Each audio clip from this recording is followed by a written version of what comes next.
Okay, let's see if I can figure out what is going on with this cooler motor, because it is Arizona and it is insanely hot, and I do not like working in my shed without cool air. I could just go out and just buy a new one, but why not figure out what the hell's wrong with this one?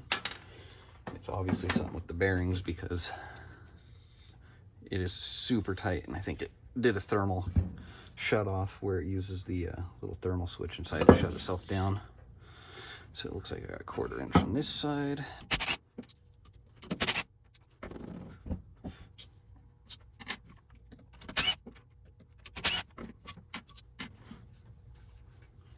Let's see, either I'm going to break the aluminum or I'm going to get it to, I'm not sure. There's got to be a way that this bearing piece comes off. This is a pillow block of some sort, rubber that holds the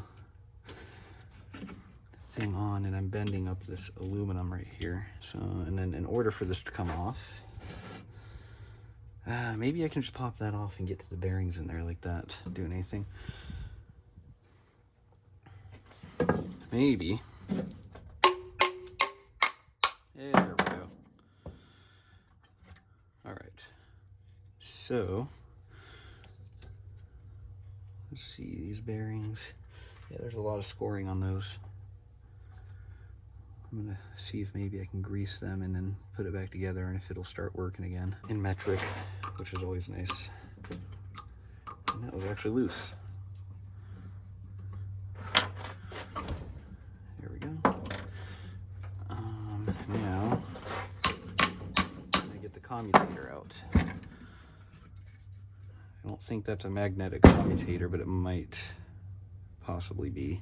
Actually, I believe it was this back bearing and bushing that was causing the issue, but I want to take them all apart and then maybe hit that with some fine sandpaper and put some grease or something in there.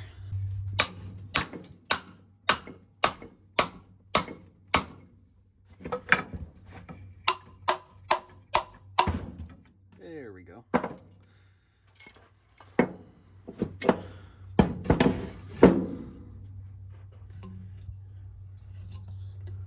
Yeah, so it's that front, it's actually that front one that's really tight.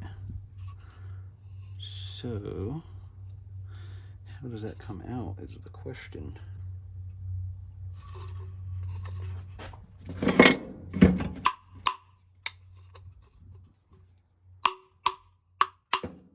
There we go, okay.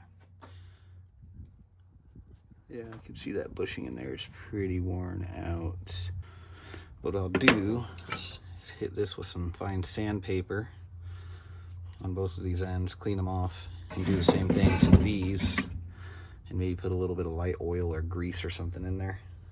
I think this is supposed to have felt inside of here too, matter of fact, and that's what you soak with oil. So that's what I'll end up doing. Yeah, this one's got it too. So I'll soak those with oil and then put them back together.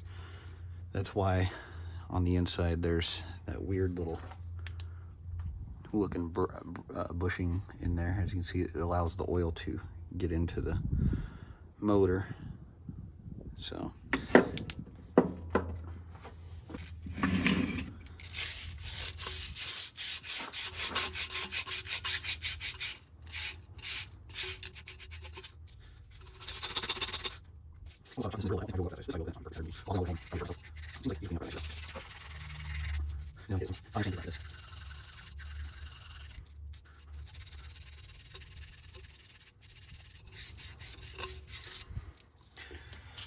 okay.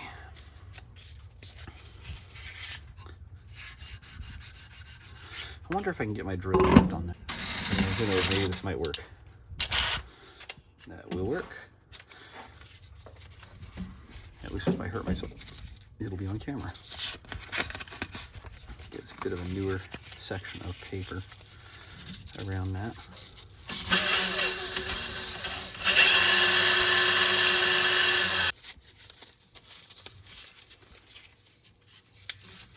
And this is the part where it's going to be scary, where I can cut the shit out of myself, but you know, I'll still do it.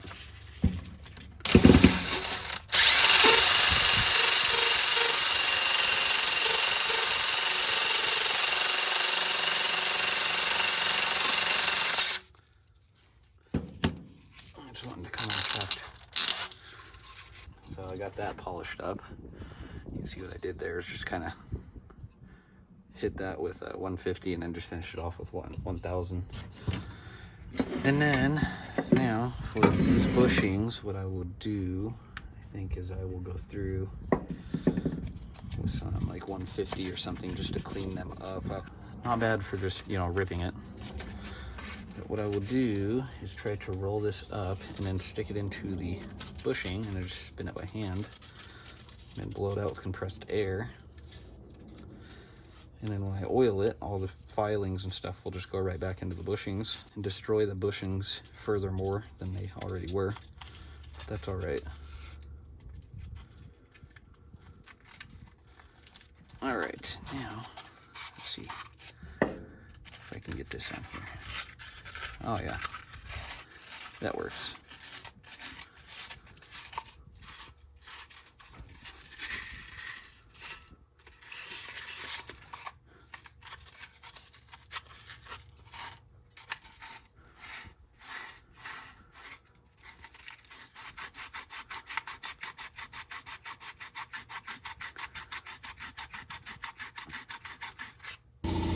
That little bushing in place. See how it spins on there. Oh, that already is a night and day difference. Okay, so that's cool. And then I'll soak these little pads in here down with oil. But first, let's do a test where it originally goes to. Yeah, thing's tight. It is tight and does not want to go on. So I'm thinking, this is how I get my fine finishing when I port heads, is I take sandpaper and put it in this little tool I made. Usually it's for my porting tool, but I think in this case it'll probably work just fine.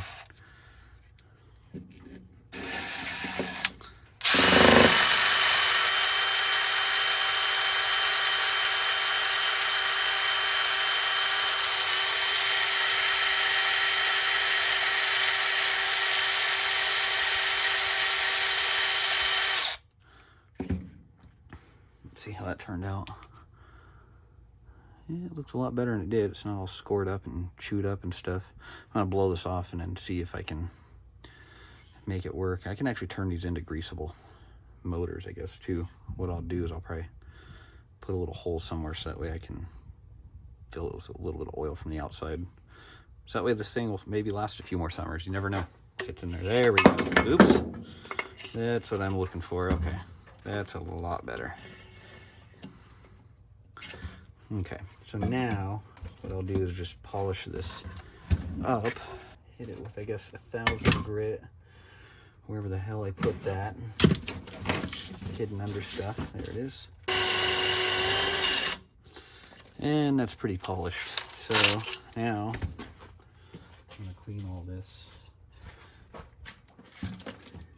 And in a sense, it's kind of nice that I ran some sandpaper through this and honed it, because then maybe it'll help keep oil in there, kind of like cylinder walls in a car. Just put this back together and then we'll see if this thing works.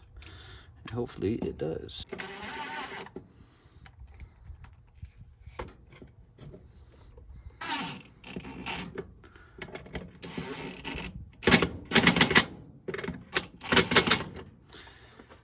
There. Now, before I get too carried away, I guess I'll put a little oil in there.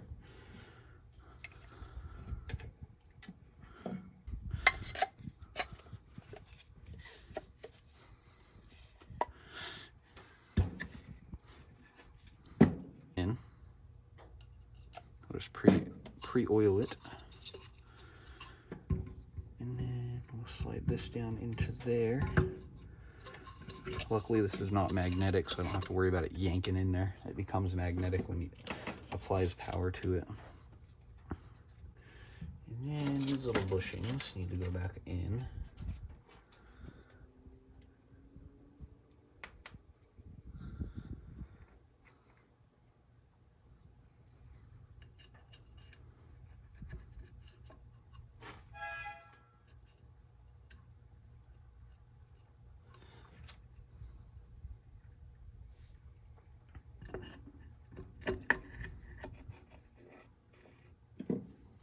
since I broke one of those little washer thingies, let's see if I've got a bushing or something that'll go in there.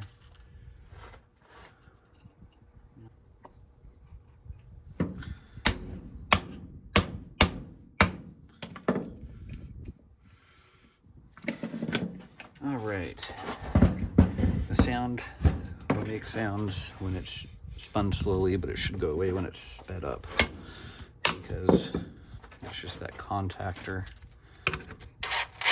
for the commutator. Oops.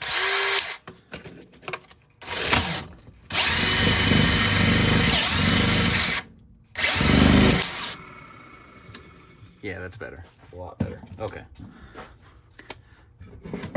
So, now I got that figured out. Sometimes making videos helps you keep your composure. That's what I've learned. Because sometimes you'll sit there and you'll start getting pissed and throwing tools and stuff and being a typical guy. And then sometimes you break things when you don't really want to break them. So, yeah.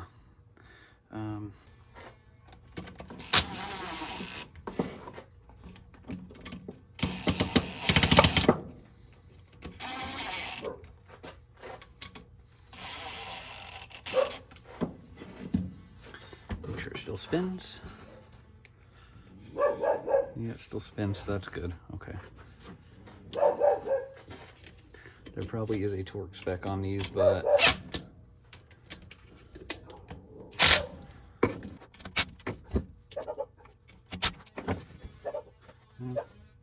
still spins pretty smoothly, so that's good. Okay, cool. So that seems like it is. I fixed it. We'll see.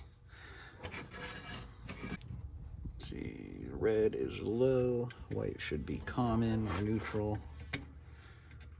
And black is typically high.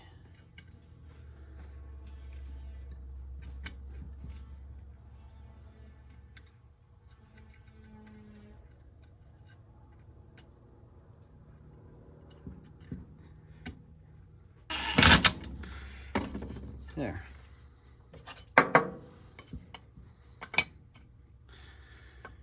Now,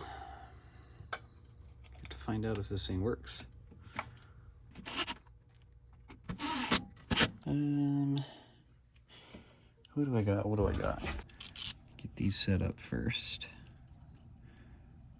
so that way I'm not fighting it.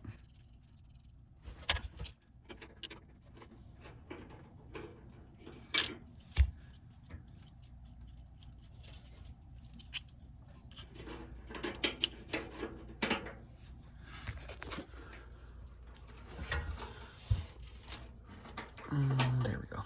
Now, get my wrench, wherever I put it. There it is. Get this tightened.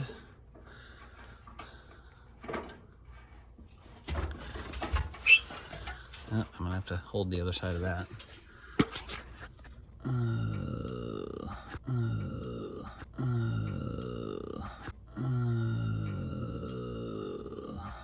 That's right, you saucy bitch. Nice and tight. Ooh. Oh yeah. Oh. Ooh. Ooh. Ooh. Ooh. Ooh. How can I get this on there?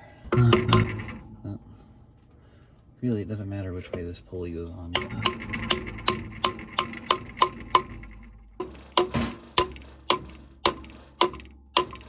Oh yeah.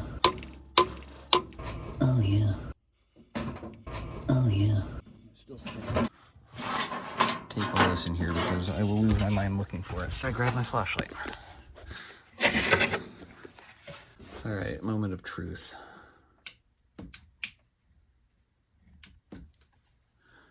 What the fuck? I don't think there's any burnt out windings in the motor. I would have noticed that or smelled it. What the f... Motors don't work too well when you don't plug them in. Okay, this might make it work a little bit better. Get this out of the way so I can see what the fuck I'm doing.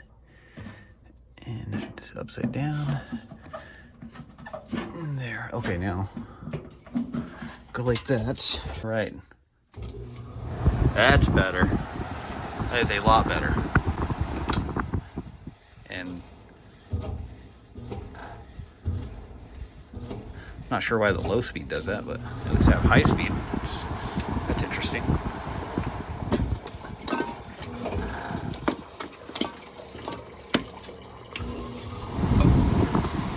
Okay, cool. Call that a fix.